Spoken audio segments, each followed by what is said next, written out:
Hello viewers, Tollywood story এক্সপ্লেনারে তোমাদের সবাইকে স্বাগত জানিয়ে পরশুরামের আজকের পর্বের রিভিউ আমি শুরু করছি। শুরুতেই দেখা যাচ্ছে যে আয়ুষী কবিরকে পেপার কাটিংটা দেখিয়ে বলছে এই মুখোশের আড়ালে থাকা লোকটিকে খুঁজে বের করতে হবে, না হলে কিন্তু তোমরা এই কেসটা কোনোদিনই জিততে পারবে না।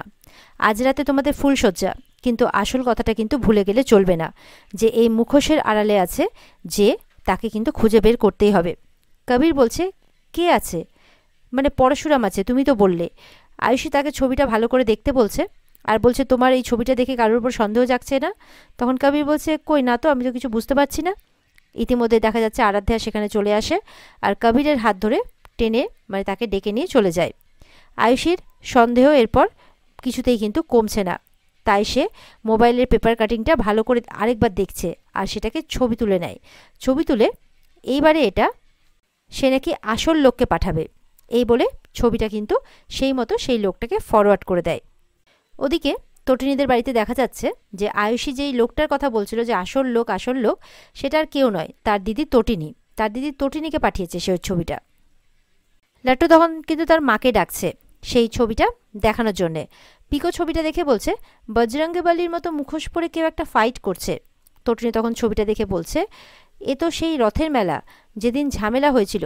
ছবিটা দেখে বলছে আর মনে মনে ভাবছে রথের মেলার কথা, সেদিনের যে ঝামেলাটা হয়েছিল, ফাইটগুলো হয়েছিল, সেই সব কথা কিন্তু তটিনী ভাবছে। ছবিটা দেখছে আর বলছে জামাটা তো ঠিক বোঝা যাচ্ছে না, কিন্তু এরকম জামা তো আমার বড় পড়ে। পিকো এরপর ছবিটা দেখে বলে মাম্মি হেলথটা দেখো, পুরো পায়ের মতো, আর চুলটাও দেখো একদম পায়ের মতো, আর এরকমই তো জামা পাও পড়ে গেছিল। লাট্টু পিকোর মুখ থেকে এত কিছু শুনে ভয় পেয়ে যায়, কারণ লাট্টু তো সবটাই জানে।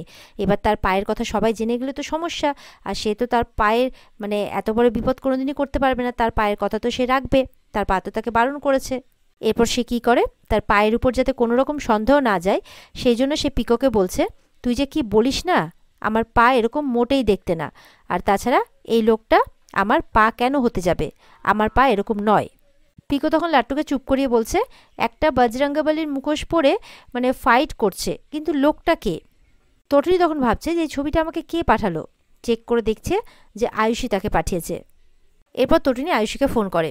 আয়ুষী তার দিদির ফোন দেখে বলছে যে জানতাম ফোনটা আসবে। তটিনী জিজ্ঞাসা করছে তুই কি ছবি পাঠালি আমাকে? আয়ুষী বলছে একটা লোক যে রথের মেলার দিন তোদের বাঁচানোর জন্য ফাইট করছিল। তটিনী জিজ্ঞাসা করছে কিন্তু তুই আমাকে কেন পাঠালি? আয়ুষী তখন বলছে লোকটার চেহারা, লোকটার আদব, মানে কোনো কিছুতেই কিছুর সঙ্গে কিছু মিল পাচ্ছিস না, মানে কারোর সাথে কি মিল পাচ্ছিস না তুই? তটিনী বলছে তুই কি মিন করতে চাইছিস বলতো, তোর ইশারা কি আমার বরের দিকে? আয়ুষী বলছে হ্যাঁ, তোর বরের দিকে, ভালো করে দেখ আর দেখে আমাকে জানা। তটিনী ছবিটা কিন্তু আরও একবার দেখে বলছে অসম্ভব, এটা কিছুতেই হতে পারে না, এই লোকটাকে আমি চিনি না, আর আমার বরকে আমি ভালো করে চিনি, এত বছর সংসার করেছি আমি এই লোকটার সাথে, দুটো সন্তানের মা আমি। তোরা নতুন করে কোনো প্ল্যান করিস না তো আমাদের বিপদে ফেলার আর আমার সংসারটাকে ভাঙার। আমি কিন্তু এটা কিছুতেই হতে দেব না। তোরা আজকে পার্টি করছিস, সেলিব্রেট করছিস, কর, কিন্তু তোদের বাড়িতে শোকের ছায়া নেমে আসবে। আমার ছেলে কিডন্যাপ হওয়ার পর আমি ঠিক যতটা কেঁদেছি ততটাই ঠিক ওই কবির চ্যাটার্জি। এমনটা বলতে বলতে আয়ুষী বলছে যে ও কোনো ক্রিমিনাল নয়, ও তোর বোনের বর। তটিনী বলছে আমি ওর সঙ্গে কোনো সম্পর্ক মানি না আমি কোনো সম্পর্ক, এই বলে ফোনটা রেখে দেয়। এরপরে বাড়িতে কিন্তু শিবপ্রসাদ চলে আসে আর তার ছেলে মেয়েরা তাকে যা যা কিছু আনতে বলেছিল সব কিছু দেয়। এছাড়াও এক্সট্রাভাবেও সে যা কিছু নিয়ে এসছে তার ছেলে মেয়েদের জন্য সবটাই তাদেরকে দেয়। তারা তো তার পাকে জড়িয়ে ধরে আর থ্যাংক ইউ বলে সব জিনিসপত্র নিয়ে কিন্তু ভেতরে চলে যায়। এরপর শিবপ্রসাদ তটিনীকে চুপ করে দাঁড়িয়ে থাকতে দেখে। তখন বলছে তোমার কি মন খারাপ? বলে না মন খারাপ কেন হতে যাবে, তোমরা বসো, আমি বরঞ্চ তোমাদের জন্য ডিনারটা সার্ভ করে দিই, এই বলে রান্নাঘরে চলে যায়। শিবপ্রসাদ কিন্তু এরপরে জিজ্ঞাসা করছে তুমি খাবে না? বলে আমার ইচ্ছে নেই, এই বলে তটিনী ওখান থেকে চলে যায়। তটিনীর সাথে পিকোও যায়। তখন পাকে একা পেয়ে লাট্টু বলছে তুমি যে রথের মেলায় মাস্ক পরে ফাইট করছিলে না, সেই ছবিটা তো পেপারে বেরিয়েছিল। ওই আয়ুষী আন্টি কিন্তু সেই ছবিটা মাম্মিকে পাঠিয়েছে ফোনে, আর মাম্মি কিন্তু সেই ছবিটা দেখার পর থেকে আর কোনো কথা বলছে না। এরপর পরশুরাম কিন্তু মনে মনে বলছে ও মাই গড, তার মানে তটিনীর কাছে ছবিটা পৌঁছেছে, এই বলে কিন্তু একটা আফসোস করতে থাকে। এরপরে রাতের বেলা তটিনীরা কিন্তু বাড়িতে সবাই ঘুমোচ্ছে। তটিনী শুয়ে শুয়েও কিন্তু আয়ুষীর বলা কথাগুলো ভেবে যাচ্ছে। এবার হঠাৎ বিছানা ছেড়ে উঠে বসে। শিবপ্রসাদ কিন্তু এদিক ওদিক করতে গিয়ে হঠাৎ চোখ খুলে দেখে যে তটিনী জেগে বসে আছে। তখন জিজ্ঞাসা করছে, ঘুমোওনি এখনো? তটিনী বলছে যে আমার ঘুম আসছে না।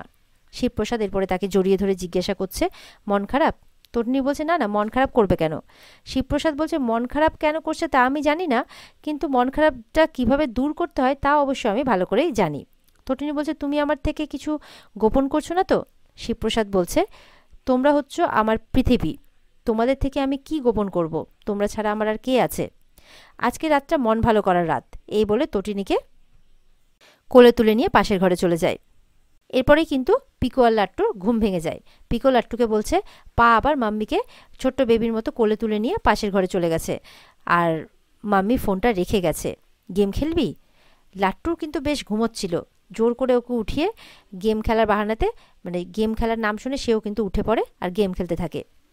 এরপর শিবপ্রসাদ তটিনীকে পাশের ঘরে নিয়ে গিয়ে বলে, তোমার উপর অনেক চাপ আমি জানি, অনেক প্রেশার, অনেক স্ট্রেস, তোমাকে একা হাতে সব কিছু করতে হয়। সেই ভোরবেলা থেকে উঠে বাচ্চাদের রেডি করা, টিফিন করা, সব কিছু একা হাতে করতে হয়। তটিনী বলছে, তুমিও তো আমার সাথে থাকো। শিবপ্রসাদ বলছে, পাশে আর থাকতে পারি কোথায়? তটিনী এরপর জিজ্ঞাসা করে ফেলে যে, আচ্ছা তুমি কি কাজ করো বলো তো? শিবপ্রসাদ হঠাৎ করে তটিনীর মুখ থেকে এসব কথা শুনে চমকে ওঠে আর বলে, কেন, বীমা কোম্পানির কমিশন এজেন্ট? তটিনী বলছে, সত্যি কি? শিবপ্রসাদ বলছে, সত্যি তো। এরপরে তাকে জড়িয়ে ধরে বলছে, তটিনী হলো আমার পৃথিবী, লাট্টুর পৃথিবী, পিকোর পৃথিবী। এই পৃথিবী যেন কখনো বদলে না যায়। ঠিক তখনই দরজায় কেউ একটা ডোরবেল বাজাচ্ছে। এত রাতে ডোরবেল বাজছে এটা দেখে কিন্তু মানে একটা অবাক হওয়ার মতনই ব্যাপার আর কি, অবাক হচ্ছে সবাই। ওদিকে বাচ্চারাও কিন্তু শুনে মানে ভাবছে, কি ব্যাপারে এত রাত্রে ডোরবেল কে বাজাচ্ছে? লাট্টু পিকোর সন্দেহ হচ্ছে, তার মানে নিশ্চয়ই আমাদের বাড়িতে আবার দুষ্টু লোকেরা এসেছে। পিকু এরপর লাট্টুকে সাথে নিয়ে দেখতে চলে যায় যে কে এসেছে। শিবপ্রসাদ এবার দরজা খুলতে যায়, আর দরজাটা খুলেই দেখে জিৎ মুখার্জি আর বাবিন এসেছে। অবাক হয়, জিজ্ঞাসা করে, কি ব্যাপার এত রাত্রে আপনারা? বলে, হ্যাঁ, তটিনী কোথায়? বলে, দেখুন এত রাত্রে আমার মনে হচ্ছে আপনারা ড্রিঙ্ক করে এসেছেন, আর এত রাত্রে কিন্তু এরকম মদ মাতাল মানে এরকম বলতে যাচ্ছে কি, তখন কিন্তু জিৎ মুখার্জি জোর করে ভেতরে ঢুকে যায়। তখন তটিনী আসে, বলছে, কি ব্যাপার এত রাত্রে তোমরা এখানে? বলে, এই যে আজকে পার্টিতে অনেক ভালো ভালো খাবার রান্না হয়েছে, এই যে তোদের জন্য প্যাক করে নিয়ে এসেছি, নে ধর নে, এইভাবে বলছে। জানিস ওখানে প্রেস মিডিয়া সবাই এসেছিল, আমরা সবাইকে বলে দিয়েছি যে এটা আমাদের পারিবারিক ব্যাপার, আমরা আমাদের মধ্যে মিটিয়ে নিয়েছি। আর বলছে, নে, বলেছি আমরা প্রেসকে যে 10 তারিখের মধ্যে ওটাও মিটে যাবে, আর কোনো ঝামেলাই থাকবে না আমাদের মধ্যে, নে নে খাবারগুলো ধর। জিৎ মুখার্জি বলছে, নে না, জোটে না তো তোদের আবার, নে, জামাই ক পয়সাই বা ইনকাম করে, বেকার লোক তো একটা, সেরকম ইনকাম বাতিও করে না, সবাই ওদের সাথেই আছে, নে, তোরা তো যেতে পারতিস, ফালতু একটা ইগোর চক্করে পড়ে তোরা গেলি না। বলছে, নে নে নে, অনেক কিছু আছে, Mexican, continental, Italian, biryani, mutton, সব কিছু আছে। এরপর কিন্তু লাট্টু পিকো সেখানে চলে আসে। বলছে, এই যে দাদুভাই দিদিভাই, তোমাদের জন্য খাবার নিয়ে এসেছি, বাবা তো খাওয়াতে পারে না তোমাদের, তোমাদের দাদুভাইরাই নিয়ে এসেছে, খেয়ে নিও। শিবপ্রসাদ কিন্তু লাট্টু পিকোকে এইভাবে বলার জন্য খুব রেগে যায়। আর তটিনী বলছে, আমরা কারো উচ্ছিষ্ট খাই না। বলে, এটা উচ্ছিষ্ট নয় রে, আমরা স্পেশালি দাঁড়িয়ে থেকে প্যাক করিয়েছি তোদের জন্য। তটিনী বলছে, প্রয়োজন নেই ছোটকা, এগুলো নিয়ে এক্ষুনি বাড়ি থেকে চলে যাও, আর কখনো এখানে কিন্তু আসবে না। ছোটকা বলছে, দেখ আজকে আমরা যেভাবে কিন্তু প্রেস মিডিয়াকে বুঝিয়েছি, এটা পরিষ্কার বোঝা গেছে যে এটা একটা পারিবারিক গণ্ডগোল, ঠিক আছে, আর এই সব ঝামেলার মধ্যে জড়াস না। তটিনী বলছে, এটা কোনো পারিবারিক গণ্ডগোল নয়, কবির আমার ছেলেদের কিডন্যাপ করিয়েছিল, প্লিজ ধামাচাপা দিও না, সব কেস কিন্তু ধামাচাপা দেওয়া যায় না। শিবপ্রসাদ তটিনীকে চিৎকার করতে বারণ করে, বলে, আশেপাশের লোক জেগে যাবে তো। বলে, জেগে যাক, জেগে যাওয়ার আর কিছু বাকি নেই, অলরেডি দেখো গা কান পেতে শুনছে আমাদের ফ্ল্যাটে কি হচ্ছে। বাবিন বলছে, দেখ তুই কিন্তু সমস্যাটা বারবার করে বাড়াচ্ছিস, আমরা কিন্তু সমস্যাটা মিটিয়ে নেওয়ার জন্য বারবার তোদের দিকে হাত বাড়াচ্ছি। তটিনী বলছে, দরকার নেই হাত বাড়ানোর, আমার ছেলেকে যারা কিডন্যাপ করিয়েছিল তাদের সবাইকে শাস্তি পেতে হবে। জিৎ মুখার্জি বলে, আরে কবিরের আজকে ফুলশয্যা, আর সবে তো সংসার করতে শুরু করবে ওরা আজকে থেকে, এরপরে ওরা হানিমুনে যাবে 10 দিন পর, আমি টিকিটও কেটে দিয়েছি, ওরা ইউরোপ যাচ্ছে। তটিনী বলছে, ওরা কোথাও যাবে না ছোটকা, কবির সোজা জেলে যাবে।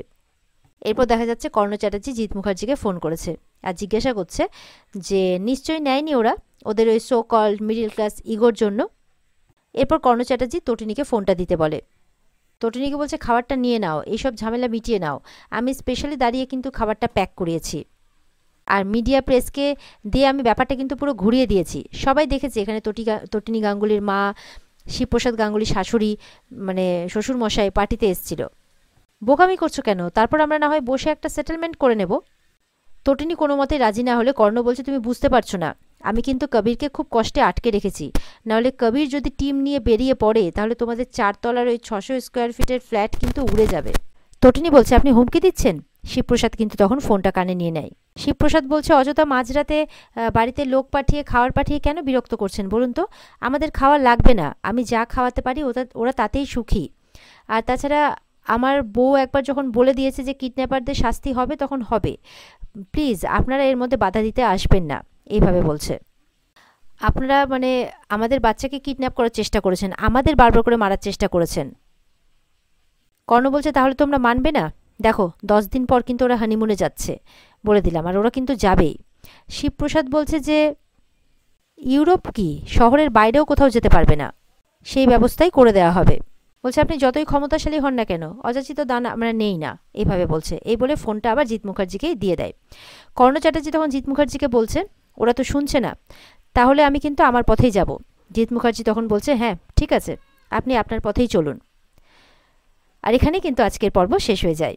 তো কেমন লাগলো অবশ্যই কমেন্ট করে জানাবে। আর পর্বের বিস্তারিত দেখতে স্টার জলসার পর্দায় চোখ রাখবে।